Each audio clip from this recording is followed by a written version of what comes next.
Good evening to everybody watching at home. It's Thursday night. We've got another special for you. We are back with the Amigos Racing Team Academy. I'm your host for the evening, SuperSquid, and let's get into tonight's race without any further ado. You can see we've got the Renault Mégane trophy at the Circuit de Barcelona, Catalunya. And we'll be racing for 22 laps here, and the drivers taking part are enrolled in what we call the Amigos Racing Team Academy. They're drivers who we're looking to have graduate from our standard community members into fully fledged members of our team, taking part in team versus team events and representing us outside of the community. If you want to get involved in our community, we're over 600 strong, looking always to expand. We've got a wide variety of leagues and events on all throughout the week, no matter where you are in the world, what ability level you are, what kind of pad or console it's a console, kind of pad or wheel you race on. There's something for everybody. So if you want to get involved, please hit the link in our Discord below for more information. Turn the game down just a little bit there, I think. Should be a little bit quieter now, I hope. Lovely. So I think we're just about to get underway with the qualifier session. And if I have a quick check in the notes there, probably should have looked at this before, but I've forgotten. We're going to have a 5-minute qualifying. As you can see on the screen here, we're looking at 3 times fuel and 3 times tyre wear with light damage. So, from a bit of practice with Mr. Sergeant Colon I had this week, we've worked out is likely to be less of a fuel saving race and more of a tyre saving race. So it'll be interesting to see how the drivers manage the tyres for this evening. The Renault trophy is very light car. I believe with the BOP it still only checks in at about a tonne and a bit. So it likes the corners, very nice through the corners, but we're roughly thinking if you can make the tyres last halfway through the race, it will be cutting it very fine, but you should manage a one-stop strategy. We'll see what the drivers have on offer tonight. As Mr. Webson's in the chat there saying, good evening chaps. Squid, always a pleasure to hear your voice. Have a fantastic race. Well, very kind of you, Mr. Webson's. Hope you're enjoying it at home. Hope Mrs. Webson's is tuning in as well. Mrs. Webson's, if you are tuned in, it's been too long. I miss you. Come back to me. Anyways, we're on board then with Sergeant Colon. Now, from what I saw in the practice sessions, he was looking at about a 1:48 qualifying time, which for our academy drivers and a car full of fuel and some slightly scrubbed tyres is a fairly decent time, if I do say so myself. He'll be racing tonight against ATC Dog, Kakalele, our man from the Caribbean, Mr. Keeney, S. Keeney, Tiddlywink. We've got Nalinsky there as well. Not sure what happened with the orders. We'll have a look at that in a minute. We've got Urban Fire, who's hosting tonight's proceedings. Matt237, who also set a fairly quick qualifying time before we reached the lobby. And I believe the last one I've not mentioned yet is Voodoo, who somehow has racked up a 3-second penalty on the outlap. I can only assume that's for cutting across the pit lines. So I believe that is everybody. So let's see who's at the front of the pack. It'll be Urban Fire. Here it is. Just while these guys are getting on with their outlap, we are hosting a very special event on Thursday the 9th of February, our race against cancer. So the long short of that is 2 of our members were very sadly diagnosed with cancer in 2022. I'm not going to go into too much detail because I don't want to make it a sob story, but we are going to be raising as much money as we can for Cancer Research UK. If you want to get involved, again, the Discord link is in our description below. Join the Discord, find our poster and our special event. You can just donate from there as well. If you're not so keen about the racing but you want to donate to the cause, you'd be more than happy to. We've got Darren P in the chat there saying, go dog. Darren, is that Darren Paul? Previous commentator, if it is. Big Gafford never got to work with you, mate. Come back, help me out with the roulette stream. That'd be fantastic. The charity stream would be more than welcome back. Anyways, we see Urban Fire here heading through the long right hand of turn 3. No house saying, hey Squid, good luck to the racers. Indeed, good luck to everybody. Let's see how Urban Fire handles this first sector there. Braking just before the gantry, turning in maybe a touch early, maybe can afford to turn in a little bit later, make a later apex. But of course, these are things our academy drivers will be picking up with an expert tuition from our more experienced drivers in the community. dropping down to second gear there to get the rotation, back on the power, nice and early there, up into third gear. We'll probably see the top of fourth gear heading into this uphill left-right chicane, a very deceptive corner here. Turning early, you'll wash out wide. Turning too late, you're going to go wash out wide anyway. He's found the apex just right though, which is lovely to see. Maybe a slight lift here is all we need, heading into this downhill right-hander. It's exactly what he does. And then heading down this long penalty zone here. Of course, any penalties you get at the start of the hill are going to be twice as worse when you get to the bottom. Braking just before the gantry, they're down to second gear, about 40 miles an hour at the apex, flat on the floor, early out of that corner, and now into the final sector of the track. We're using the no chicane layout here, so we should see Urban Fire swing along this long right-hander, keep it fairly flat, past the cones you can see on your screen there.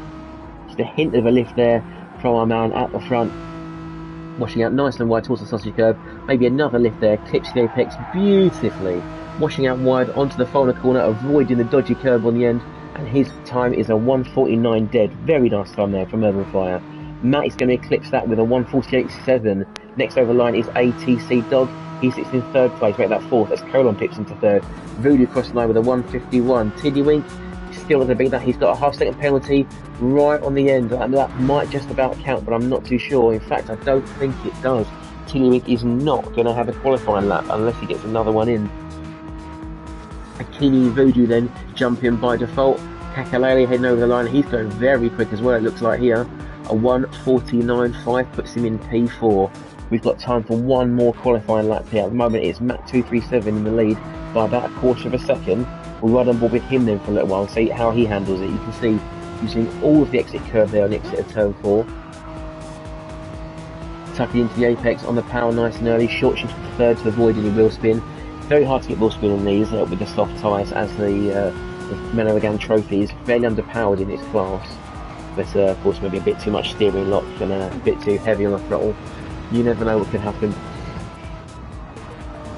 Right on the rumble strip, just a touch on the brake to get the nose in, and running out nice and wide again, so you can see this is the final lap there for qualifying. Is Matt improving? We'll have a look as he crosses the third sector line. He is almost half a second up on his previous best. The car is marginally lighter on fuel, so this could well be a 48.3, maybe even a 2 if he nails the final sector. Let's watch from outside. Seems he's just catching up there to some traffic. That is Urban Fire just ahead. So maybe he's going to have just a very small amount of slipstream as he heads onto the back straight. I'm not too sure he's close enough there, but he's going to head onto the final corner. Oh, and the qualifying's cut out. Fair enough then. Well, so Matt didn't have to improve in the end. He's going to keep P1. You can see the qualifying times there on the right hand side of the screen. Matt there, quarter second up on Urban Fire. He's about half second up there on Sergeant Colon and Kakalele. A very tiny gap there to Nelinsky. 4 thousandths of a second separating the third and fourth rows of the grid. Dog will join him in P6. Keeney Voodoo 7th and 8th, and Mr. Tiddywink unfortunately with his penalty lap bringing up the rear with no valid time.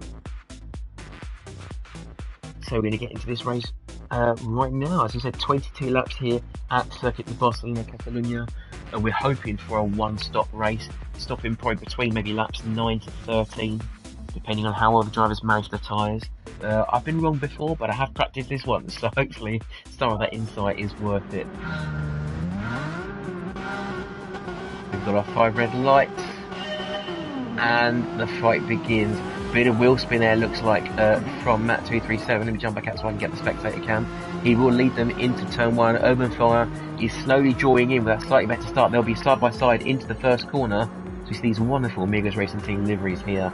Urban Fire is still on the inside. Matt's going to sweep right over the front of that car. A bit of contact between Urban Fire and Sergeant Colon, but Matt leads them out of turn 1. We've got Urban Fire in P2. Kakalele going the inside of Sergeant Colon, perhaps with some dirty tyres with a wide exit on turn 2. That puts Kakalele into third. Colon is in 4th, make that 5th. If Neninsky goes up the inside, Colon may have to defend from ATC Dog as well. Let's have a look. Kakalele in 2nd. Neninsky dives back up the inside of Sergeant Colon into P4. Going back now a bit further, Colon's going to fight that one back. He's nudging Nelinsky there, pushing him 3 exit that corner, but no dice. Colon having to defend again from Dog to the inside of that corner. Jump back just a little way there. We've got Dog there in 6th, Voodoo in 7th, Keeney in 8th, and Mr. Tiddywink there in P9. It's a Lightning McQueen on the back of his car, but he's going to need some more speed, as we can see. Yeah, it's Mr. Keeney there. deciding to try the rallycross layout here at Barcelona. Not particularly helpful in these cars. Maybe some internet issues going on back at home for him. That 237 will lead this pack of Renaults into the final sector there. Any moves happening into the hairpin? Not that I can see of. They're all through there very cleanly. I think that was maybe Dog catching up to the back of Colon once again, but Dog is right at the back of the Linsky instead. Let's have a look then from Colon's point of view in the cockpit of the Renault Mégane trophy as he follows Linsky. Did a bit of internet shuffling there side by side. There's some heavy vibration as he rides the rumble strip. Linsky washing out wide there onto the gravel. That's going to cost him some grip onto the final corner. You can see Sergeant Colin right on the back, and in fact a little bit of contact there, possibly Sergeant Colin. He's going to lift. Dog's going to get past him. Voodoo's going to go past him on the right hand side. Keeney's also going past him, and Linsky just rejoining the track. Unfortunately, a half-second penalty, presumably from that initial excursion off track. It's going to put him at the back of the pack. I can't see where Sergeant Colin. He's still half throttling, so obviously he wants to keep some race pace. But I will assume that Linsky will be let past very shortly. As I say, Sergeant Colin, who was setting some really good pace in practice earlier this week, that has kind of thrown away some of his race there. He'll be very frustrated with that. But he's going to have to just make do with what he's got now. And he's back on the power, making sure Linsky gets his place back. Although I think Linsky may be not too sure about taking that one back so quickly. Matt 237 at the front with already a 1.5 second lead from Urban Fire, who's having to defend now from Kakalele. Heading into the uphill chicane. Kakalele's looking at the move but thinks better of it. Ducks back into the slipstream, and will maybe consider one downhill into that long, or that very tight left-hand hairpin. We know the Formula 1 layout, they've now replaced that with that sweeping left-hander. But in Gran Turismo, we've still got that tight lefty into the final turn. Is Kakalele close enough? He's in the slipstream, 7/10 back. That seems to be a bit too far back for a late lunge, I would say. So he's going to have to fight that one another day. ATC Dog is trying to hunt these two down in P4, but Kakalele is still about 1.6 seconds away, so a healthy gap to the podium compared to ATC Dog. Back down the order there, Dog is about half a second, 6/10, 7/10 up on Voodoo there. Voodoo having made great strides since joining the ART Academy. Didn't often see him fighting near the midfield, but he seems to be enjoying himself this time around. That's our Voodoo there in P5. Keeney in P6 and Tilling in P7, benefiting from Sergeant Colon's conflict there with Nilinski. The question will be if Tilling can get some time back in this Clio. I believe as well, just up the front of the pack there, Urban Fire has made the move on, or Kakalele has made the move on Urban Fire, I should say. Kakalele now up into P2, Urban Fire down to P3. The Urban Fire, a fairly good driver there in qualifying trim, but I think the race pace doesn't quite seem to have the same consistency, and that may cost him there. Kakalele, you can see the American flag on his name, but I believe that is the Trinidad and Tobago flag, just on the rear window there. I should know that, my grandmother was from there. I'm not sure we've got too much fighting going on so far, so as we say, this one's really going to come down to who can manage the tyres. You see there, you go from the front of the pack, Matt's taken fairly good care of his tyres, not too much wear so far on lap 3 of 22. Kakalele's are fairly similar. Urban Fire's also quite good as well, and he's now catching right back up to Kakalele. He's right in the slipstream. Is there a late lunge here into the hairpin? Maybe a think about it, but he's not going to go for it right now. Dog's tyres in good nick as well. Voodoo with slightly more wear than those guys in front of him. Keeney with a very similar tyre wear as well. Again, this can be down to whichever wheel they're on. Perhaps they're on the controller. T-Wink with very nice looking tyres. And of course, the longer he can make these last, he needs to have a lighter car and much nicer looking tyres come the end of the race. Sergeant Colin in 8th, looking after his tyres very well. Nilinski, not so much of a good time on his, but again, that could have been down to lack of grip there, having gone off the track earlier in the race. Matt extending his lead there to 2 seconds over Kakalele. Of course, these two were fighting earlier, so he still has Urban Fire by about a second. Urban Fire also the same kind of gap there to Dog in P4, so Urban Fire starting fairly highly up, but maybe losing places as the race progresses.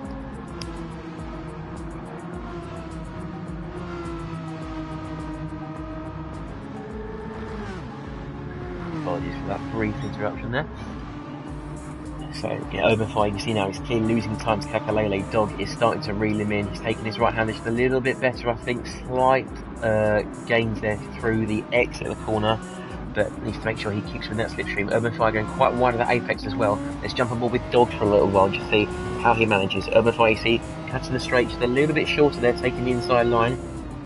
Braking a little bit late though, not quite caught the same apex there. Dog hugging it very tightly, running out wide as well to preserve momentum. Again, these Group 4 cars, all about preserving momentum. You'll find that obviously they're much less powerful than their Group 3 counterparts, but also often a touch heavier, so they need to keep what little speed they have as much as they can.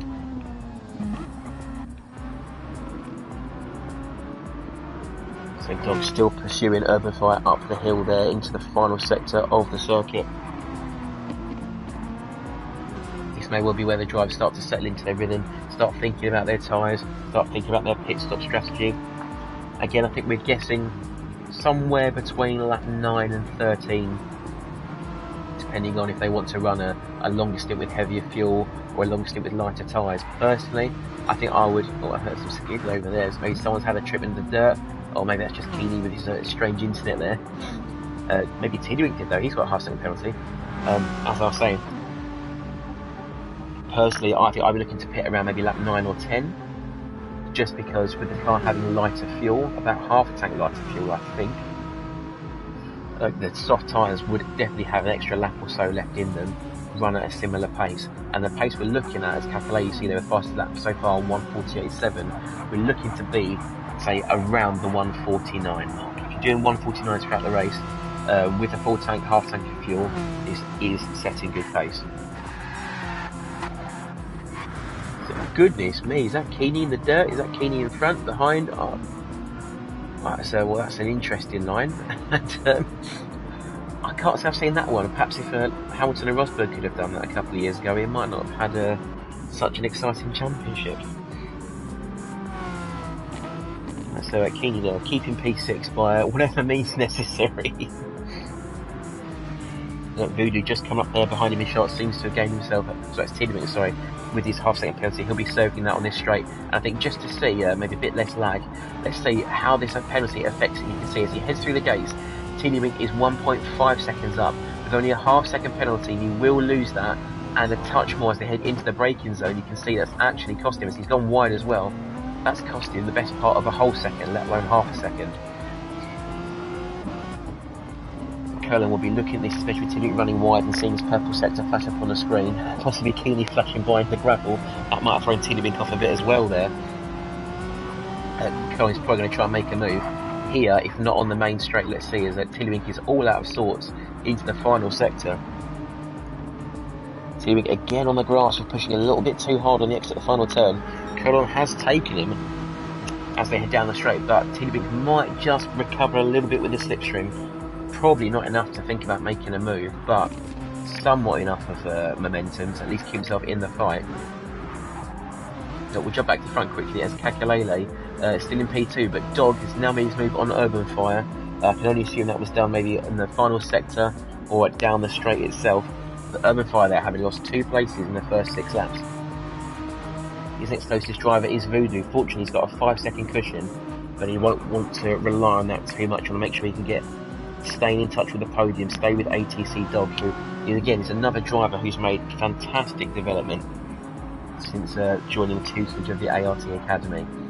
Again, if you want to get involved in the Amigos racing team, join our Academy drivers and receive some tuition from our more experienced members, or if you just want to get racing, hit the track and take part in one of our many leagues and events, Discord link is below in the description, as well as of course taking part in our Race Against Cancer, our special on the 9th of February. So our current standings, as we are almost a third of the way into the race, is Matt237 still in first place, leading since the very start. Kakalele second, Dog third, Urban Fire here chasing down in fourth, Voodoo in P5, Sergeant Colon in 6th. He's got a very large gap there. Well, I thought he did, but Keeney's actually in front. He's trying to chase down Keeney without causing too much of a problem there. Keeney 6th, Colon 7th, Tiddywink in P8, and Nelinsky at the back in P9. Now you can see there, looking at Nelinsky's tyres, that front left tyre is definitely past its use by date there.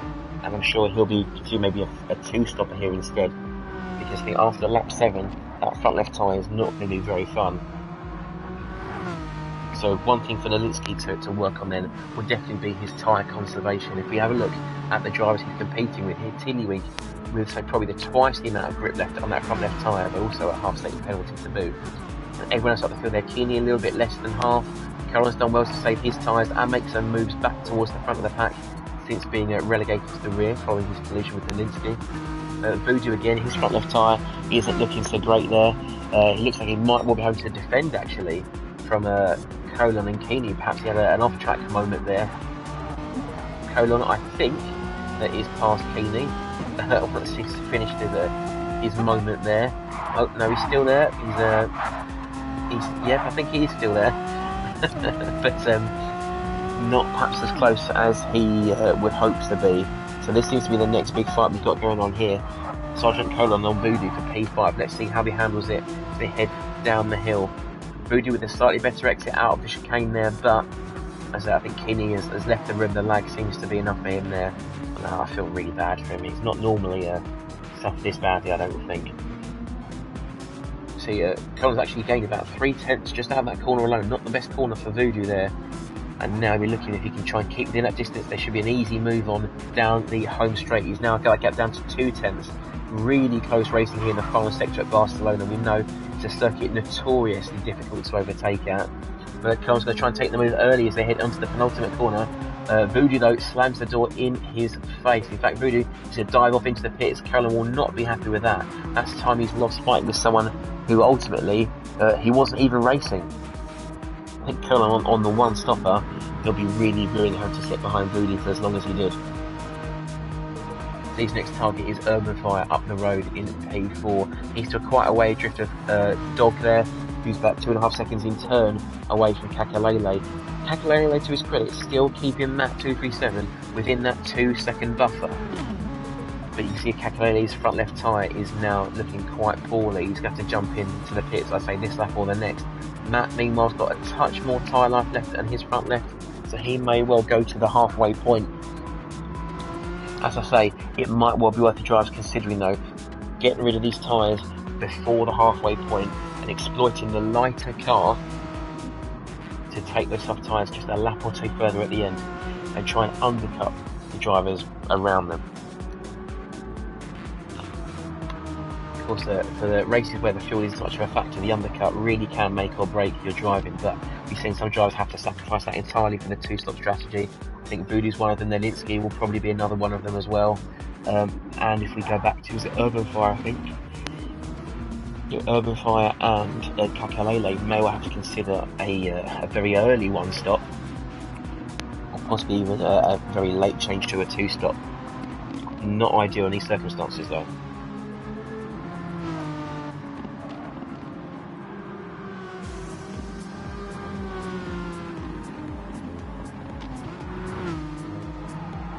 So not too many big battles happening here. If we jump back a little way though, we can see, oh, I thought it was two drivers next to each other, but I don't think it is. So Urban Fire dives into the pits there, so this will be a two-stop for Urban Fire. Now, it'd be interesting to see where he emerges from the pits in relation to Voodoo and Lelinsky, who I believe are also both made their stops.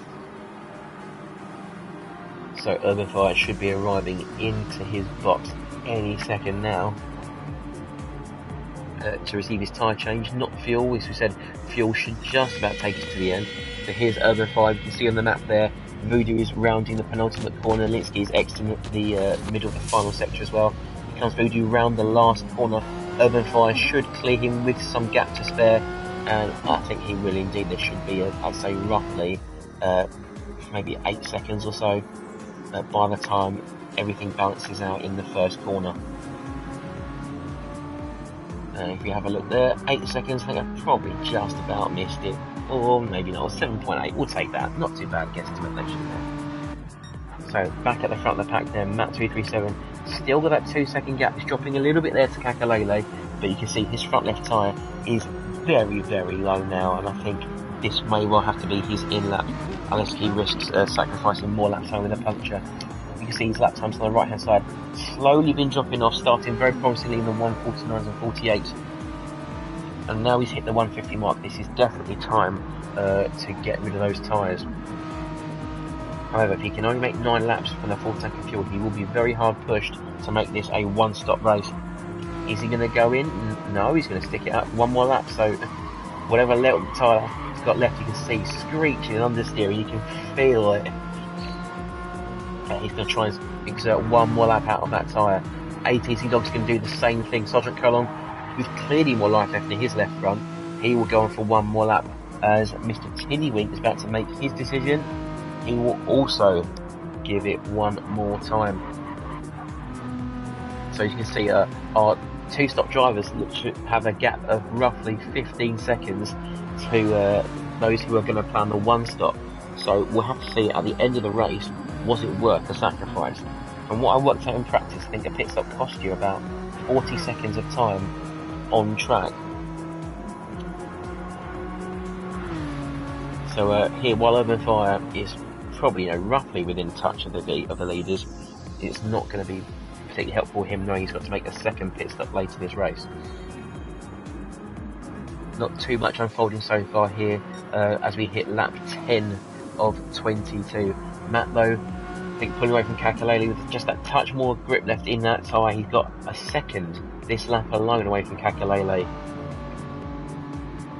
See again those lap times sliding down there towards the 150 mark. This might well be a 151 if he stays out again, but I think this is probably the best time for Matt to pit so he doesn't risk sliding off track and understeering with those terrible front tyres. Kakalele, his front left is completely gone. ATC Dog, I believe, is in exactly the same situation, so I wouldn't be surprised if both of these drivers decide to hit the pits at the end of this lap. We'll have a quick hear from Dog to see what he's planning to do, see what Kakalele's planning to do. Kakalele is... no, he's going to stay one more time. Dog's going to go one more time. But if you see this, Dog almost runs off onto the gravel, and there's a very dodgy bit of curb there that can even put you into a spin. It's a 152 from Dog, a 152 as well from Kakalele. Matt's still with a 151, so that's that extra second that he's pulled out. He might well get another second on these drivers as they head round to the halfway point. Sergeant Colin also going for one more lap. Mr. Tiddywink has had enough, he's going to dive into pits. So this will be crucial for Mr. Tiddywink. Quite a large gap there behind Sergeant Colin, but of course if Colin sacrifices that lap and goes off track, Mr. Tiddywink will achieve a successful undercut. Urban Fire as well, having made his pit stop, he's going to cross the line with a clear gap there over Tiddywink. Voodoo is also going to undercut Mr. Tiddywink, but again he's going to have to be on a two-stop strategy, as is Nalinsky. It seems that Tiddywink is still, I believe, in the pit box, should be leaving very soon. So no, he's still there. No, he is leaving now. He's going to have, I'd say, roughly another, let's say, maybe a 6 or 7 second gap there to Urban Fire once it all balances out. Because of course with the tyre wear in effect, you must also consider the tyre temperatures, and on cold softs, compared to Nalinsky, who's had a couple of laps with his ones, they take just a little bit longer to get up to racing temperature and get up to racing speed. This is at the back of the pack, but at the front of the pack, now being the exact midpoint of the race, I'm sure we're going to see Matt and Kakalele move into the pits. Let's have a look here. Matt holding the line tight to the inside. He is now going to dive into the pits indeed. Kakalele 5 seconds down. He's lost 2.5 seconds this lap alone. He knows he's got to come into the pits. Dog dives into the pits. Sergeant Colon with nothing left on his front left tyre. What's his plan? He is going to dive into the pits. So Urban Fire here is going to be our race leader, possibly, once he makes it around the final sector of the race. Of course, I have to see. He was not overly far behind Matt 237, but on the two-stop strategy, he's going to have to drive like a man possessed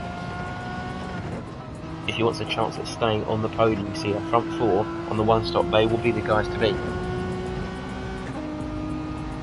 So, Urban Fire here, crossing the line to start lap 12 into the second half of our race. Matt has already managed to overcut him by a good, let's say 3 seconds, 4 seconds. ATC Dog is just behind, but again we know ATC Dog is not going to have to pit again. Urban Fire is going to have to drive extremely hard to get away from these guys behind him, so they'll be chasing him down, or they'll just beat him in the pits. So Dog is now in P3, Kakalele in P4. If we look here, Kakalele is down on map by 8 seconds. That's a 5-second loss from the ideal pit window there, so he's not going to be happy with that. He has to hope that he can get past anyone in front of him really quickly. Sergeant Colon in P5, so despite having the incident with Linsky and being at the back of the pack, he now finds himself in the midfield, and to his credit, still in with a chance of a podium place if anything happens to go pear-shaped. He's got Voodoo just behind him there in P6. Nelinsky in P7, Tiddywig at the back of the pack in P8. So it seems like possible next battle here, if I can find someone maybe who's in a fight, let's have a look. Probably these guys here, be Kakalele and ATC Dog, who entered the pits almost nose to tail.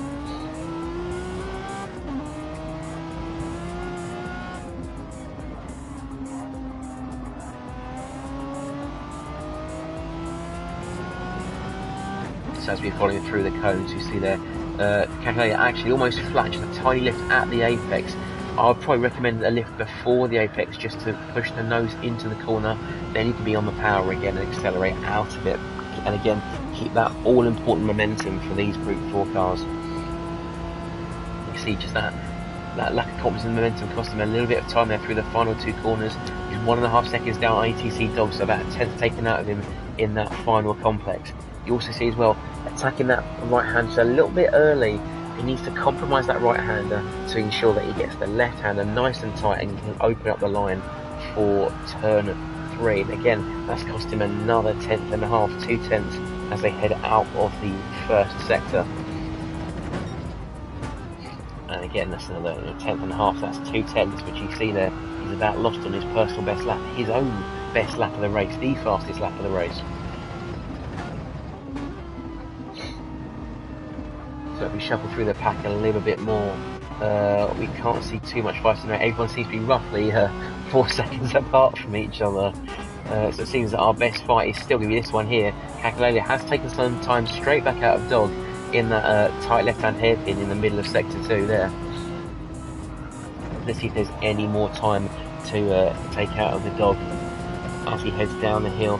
Not quite the same success on the exit, or on the entry of that corner, but a bit more time gained on the exit, and he's gone from 2.5 tenths down to almost a 10th purple, so he really is trying to push this car now. Again, the lighter fuel load really going to be helping him weave his way through this tricky complex of the final sector. He may well just sneak a bit of slipstream underneath Dog, but not like that. He's going to steer it off course. He's caught the gravel, that's put him in the grass. Where's Sergeant Colon in all this? He can see him now rejoining the track, and Colon will be right up behind him very soon. He's now back down to within a second. Kakalele's going to have dirty tyres, that's going to compromise his turn into the final corner, and we might just have an overtake on our hands here at Barcelona. Don't see many of those, don't get so that many times, but he's now got that gap down to within 3 tenths, 2.5 tenths. He's into the outside, Kakalele defends to the inside. Is there a move around the outside? Oh, Colon brakes late, you saw him think about it, but he's going to stick it for the time being. Going to try the over and under on Kakalele, but he's seen that move 1,000 times before. He's going to try and force Sergeant Colon wide, hugging the apex nice and tight. Colon earlier on the power. Going to consider a move around the outside of Kakalele. We've seen this one go wrong before in several disciplines, but these guys know better, and they're not going to fight that one into a tricky, twisty sector. Sergeant Colon there. Again, going for that late apex, trying to get momentum on Kakalele. Kakalele defends to the outside. Sergeant Colon resumes the race in line. They are really fighting hard for this one now. Colon, again, we know, wants to get back into at least into the top 4. He's fought really hard so far this race. Kakalele kicking up just a little bit of dust there. Colon off the throttle, rolling through the corner nicely. A better exit as well as a reward. And now it's going to have to follow Kakalele. Dirty air, giving just a little bit of washing out, but feathering the throttle. You see him pumping the throttle just to try and force the back around a little bit more. He's just a couple of mind games here. No, it's not a mind game, that is a full-on send Lick the stamp, first class delivery, there he goes. Sergeant Colonel up into P4, he has had enough of waiting. Kakalele is going to be very annoyed with that, a very cheeky move. Now let's see if Kakalele is going to take that one line down. I don't think he will, but with that slight bit of dirt on his tyres and the confidence knocked out of him a little bit, this is Sergeant Colonel's opportunity to make haste. And with a better exit out that last corner, he may well break the slipstream as they head over the start-finish line. You can see it's 9 tenths in, now he's lost that 1 second gap. He's now fallen away from the slipstream, and Kakalele will now have to make up this time on his own driving skill. Voodoo watching that battle unfolding there, 6 seconds down the road. Had a quite a comfortable drive so far, but Nilinsky may well be posing a threat towards the end of the race. You see there, Nilinsky though, his front left tyre is looking pretty rough already, and I think he pitted on lap 7, I believe. So I'm sure we're going to see him then dive back in again, maybe at the end of this lap or lap 16. I didn't even see in the chat earlier. We had No Hassle saying go on Urban. So No Hassle trying to push on Urban Fire in this race, which is fantastic to see. So Matt there with his lead, we saw it's about 5 seconds when everyone entered the pits. He's since doubled that on the exit on the start of the second stint. An incredible effort there, taking the fastest lap on the previous one, a 1:48 flat. I think that was actually his qualifying time, if I remember rightly. The question is there any more room to improve? Of course, he wants to find that lovely crossover point where the softs are warming up to the temperature and the car is just light enough on fuel to make it dance through the corners. A little tab of the brakes there, off the throttle, rolling through the final turn, retaining that momentum through the final corner. This isn't going to be another 48, a bit of an error somewhere in the middle of the track there. At 49.1 is still good pace to average out across the race lane. ATC Dog pushing hard behind him there. He's got 1.2 seconds to Urban Fire. He's actually stripped down the order. Has he gone off? He has gone off. No Hassle, if you tuned in, I'll say no more. Urban Fire going in for his second stop of the race. Unfortunately, that second stop happened at the pit wall, not at the pit box. That's going to cost him a lot of time. That's free time for Sergeant Colonel and Kakalele. Sergeant Colonel is still only 1 second behind Kakalele, so he is really trying to get back in Colonel's head there. Mr. Tiddlywink up into P5 as Urban, Voodoo and Nilinsky do make their second stops of the race. Nobody leaving the pits just yet. I believe Urban Fire was the first one in, so we'll stick with him for just a moment as he enters the pit box for his tyres. A quick change over there by the crew out there, Team Urban Fire. Back out onto the track, as we said, that pit loss with a double stint and a brief touch of the lines there, or perhaps for the instant on the way in. That's cost him time to Tiddlywink, and that's cost him another 20 seconds there in pit time overall. Nilinsky 4 seconds behind, Voodoo 2 seconds behind him, so Voodoo may well give Nilinsky a run for his money in these last 7 laps. So we'll show you through the pack one more time if we check our running order towards lap 17. Matt 237, 10 seconds in the lead. ATC Dog 5.7 there up on Sergeant Colon, who's in P3. He's still at Kakalele for company, but he's also got a half-second penalty looming over his head. Kakalele will be licking his lips and hoping for the right moment. Mr. Tiddlywink there, who is the last driver on the one-stop strategy, has made his way back up the pack into P5. Urban Fire on the two-stop strategy is in P6. Nilinsky behind him in P7. You can see he's got a 4-second gap with Urban Fire, a 3-second penalty. We'll jump aboard with Nilinsky briefly as he heads down into the exit of the second sector.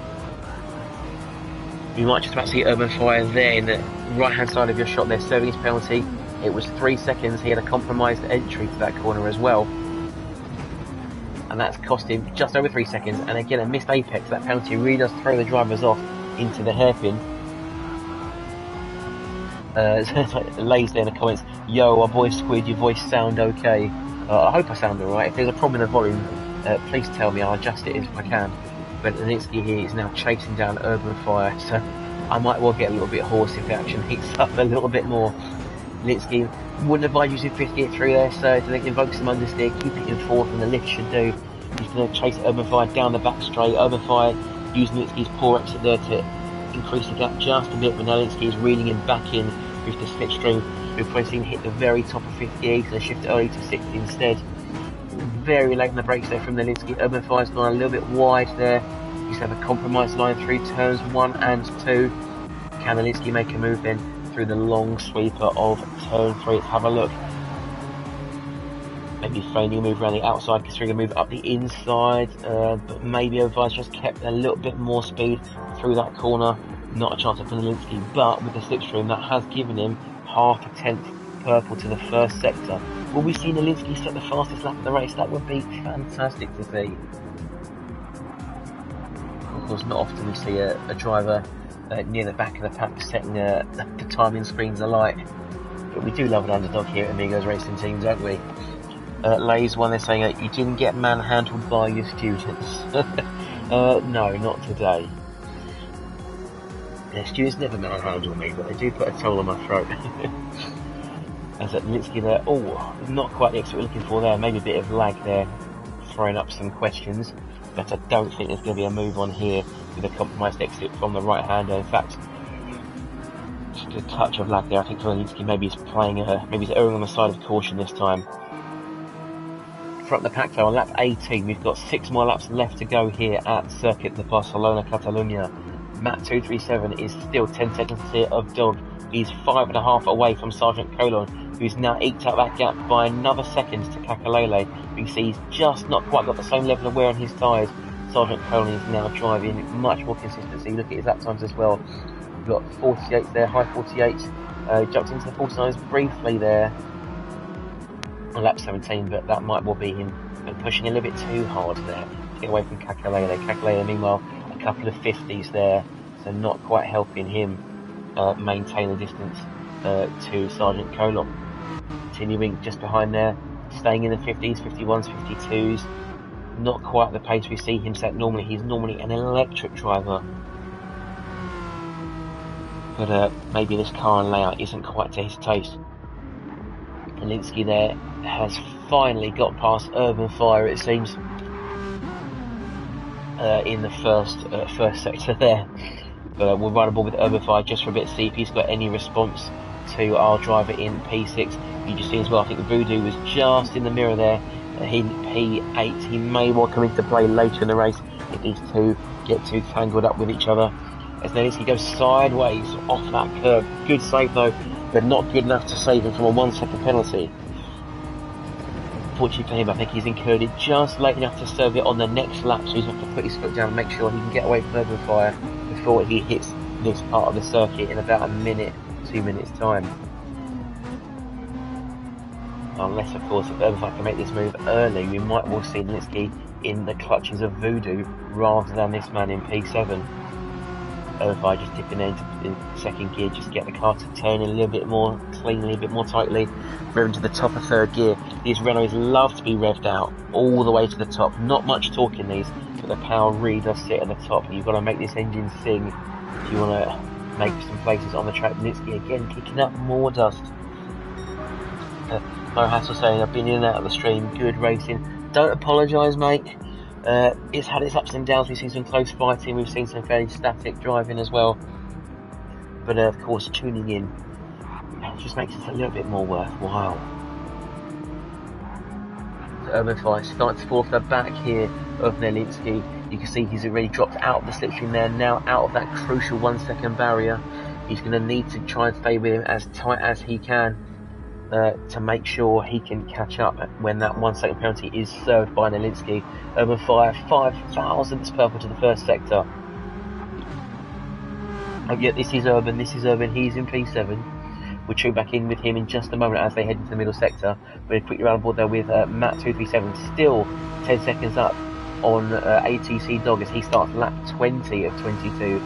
Dog still got that 5-second gap to Sergeant Colon. Colon's been reeled in just a little bit there by Kakalele, but still a healthy 1.7 seconds over the Trinidadian driver. Continuing comfortably in P5, he's got 20 seconds either side, courtesy of being the last driver on the one-stop strategy.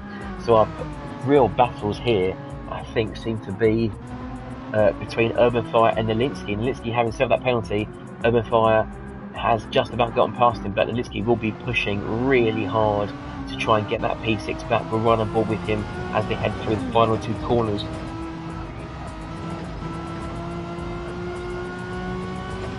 And you can see that Urban Fire not quite nailed the apex there at that penultimate corner, done fairly well on the second one, but Litsky carrying much more speed, being right behind Urban Fire, pulls out to the right hand side, and we'll see these guys racing down to turn 1 as Lays gets people to try and subscribe to the channel. We're always looking for it.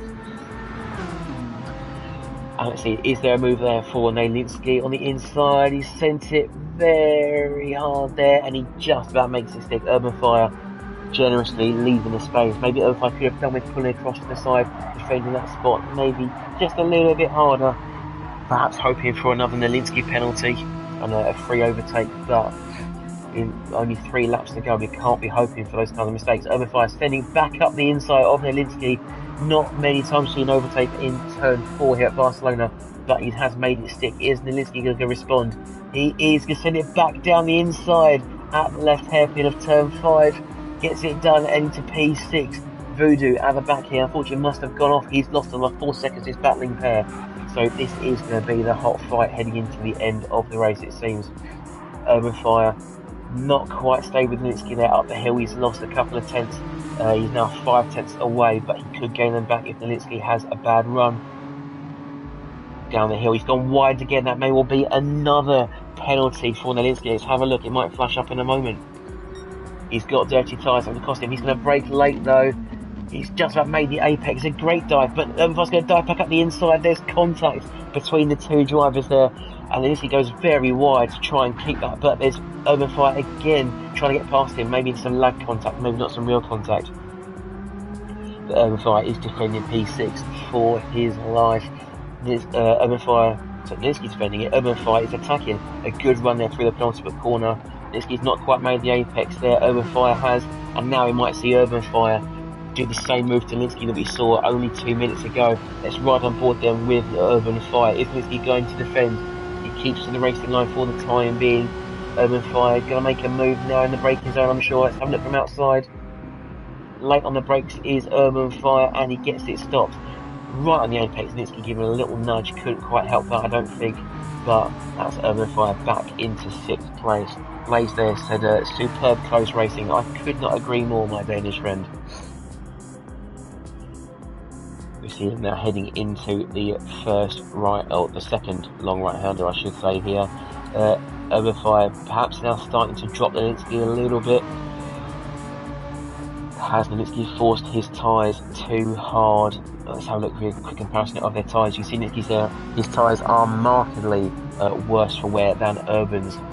If Urban can just keep him away a little bit longer, they should take him to safety of P6 there. Jump back on with Litsky for a moment as he handles the middle of the second sector. Urban Fire getting up onto the AstroTurf there. This is lesser now, he's not running too wide. A better exit than Urban Fire. He was 5 tenths off at the top of the hill, probably about 3.5 tenths when they get to the braking zone. Very late on the brakes there, going for a late apex, straighten the car up early. That is going to cause him a much better advantage there. He's had to look around the outside of Urban Fire, a bit of a touch there. Nowhere to go though.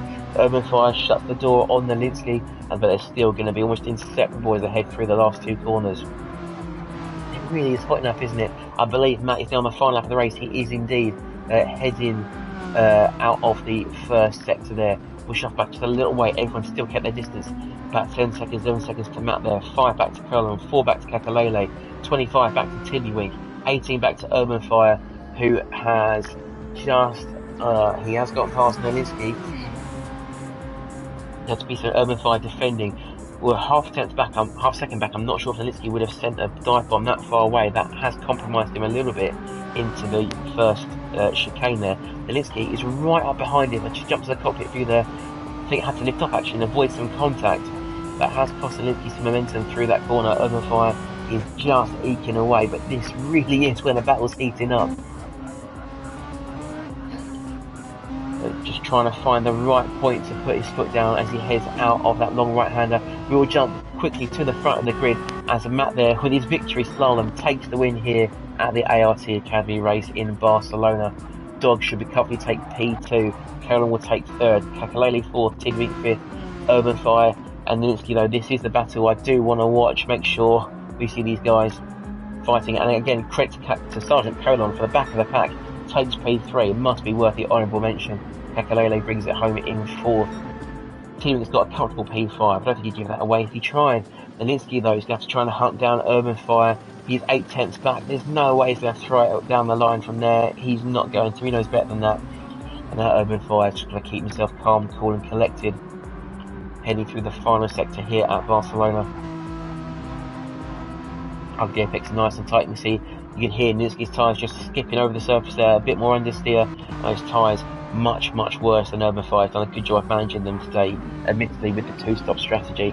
A little lift then to the final corner, and Urban Fire will lead Linsky home by the skin of his teeth to P6 and P7 respectively. And last but by no means least is our American man Voodoo in P8. Again, we lost Keeney earlier due to internet issues, but your winner this time is Matt237.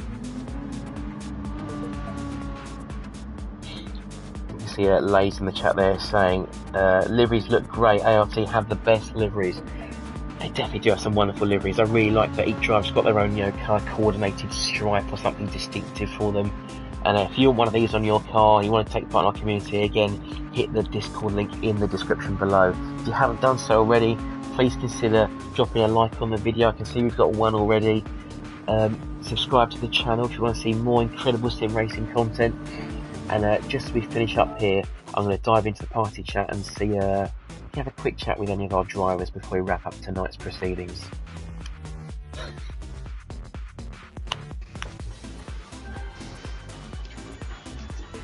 Good evening, guys. You're live on ART TV. Please do not swear. How you doing?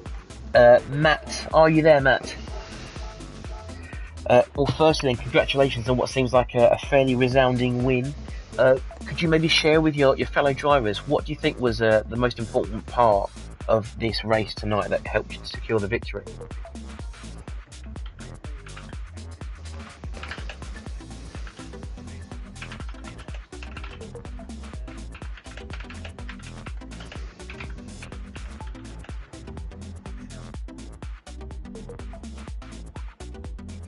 Sounds like a plan. Of course, well, consistency definitely is key. I can definitely do a bit more consistency in my racing, but as you say, the tyre acclimatisation is definitely a key factor there. Urban Fire, are you there? Yes, mate, yes. The two-stop strategy. Why did you opt for the two-stop this evening? Totally the opposite to Matt. I just didn't put enough practice in. I couldn't make my tyres last, so I got to about 8 laps and I was dead, so it's kind of no choice really.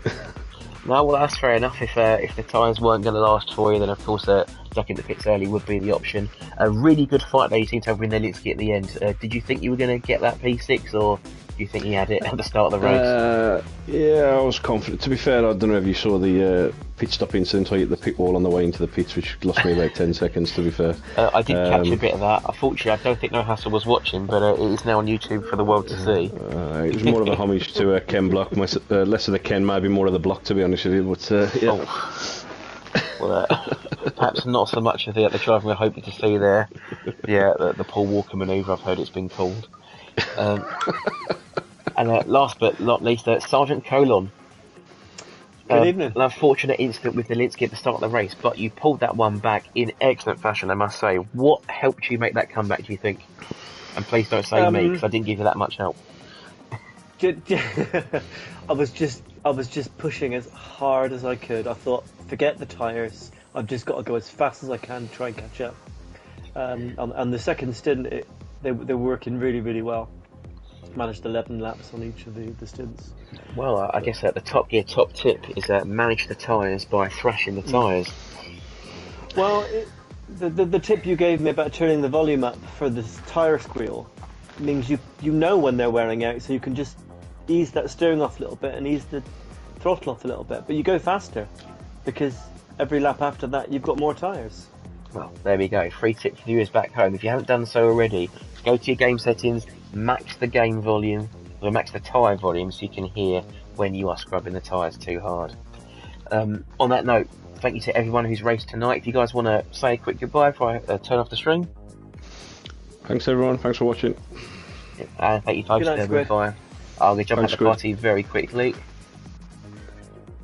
And with all that said and done, we hope to see you soon once more on Amigos Racing Team. Our next scheduled stream, if my students haven't worn my voice hoarse, will be on Monday for what should be our final round of the Amigos Racing Team Championship Series. In that case, have a wonderful Thursday evening, and if I don't catch you later, have a lovely weekend. Take care, guys. Night night.